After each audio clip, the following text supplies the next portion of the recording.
નમસ્કાર, તમે જોઈ રહ્યા છો ઓફબીટ સ્ટોરીઝ. હું ક્રિશા. જોઈએ આજના મહત્વના સમાચાર.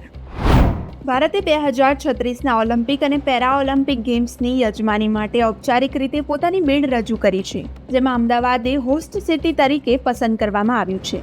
ભારતીય પ્રતિનિધિ મંડળે આંતરરાષ્ટ્રીય ઓલિમ્પિક સમિતિ સમક્ષ અમદાવાદની યજમાની માટેની યોજના રજૂ કરી, જે ભારતના રમતગમતના ઇતિહાસમાં એક ઐતિહાસિક પગલું છે.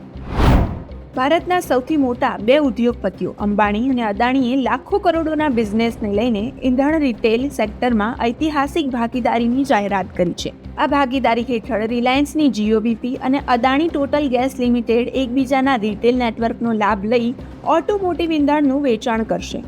બંને કંપનીઓની પાર્ટનરશિપને લઈને ગ્રાહકોને મિલાવટવાળા ઇંધણથી મુક્તિ મળશે. પીએમ નરેન્દ્ર મોદી આજથી 5 દેશોના પ્રવાસ માટે રવાના થયા છે.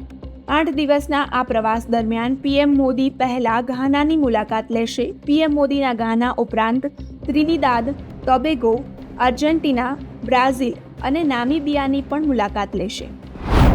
આગાહીકાર અંબાલાલ પટેલે 3 થી 7 જુલાઈ વચ્ચે રાજ્યના કેટલાક ભાગોમાં ધોધમાર વરસાદ વરસવાની આગાહી કરી છે. દક્ષિણ ગુજરાત, મધ્ય ગુજરાત અને સૌરાષ્ટ્રમાં ધોધમાર વરસાદની આગાહી કરવામાં આવી છે. રાજ્યના કેટલાક વિસ્તારોમાં ગાજવીજ, ભારે પવન સાથે વરસાદની શક્યતા વ્યક્ત કરવામાં આવી છે. રાજકોટના જસદણ બસ ડેપો મુસાફરો અને વિદ્યાર્થીઓ દ્વારા ચક્કાજામ કરવામાં આવ્યો છે. જસદણ રાજકોટની બસ સમયસર ન આવતા વિદ્યાર્થીઓએ તમામ બસ રોકી ચક્કાજામ કર્યો હતો. સમયસર બસ આપવાની માંગ સાથે મોટી સંખ્યામાં વિદ્યાર્થીઓ એકત્ર થયા હતા. સુરતમાં ઉત્તરાયણ પોલીસે વિદેશી દારૂના જથ્થા સાથે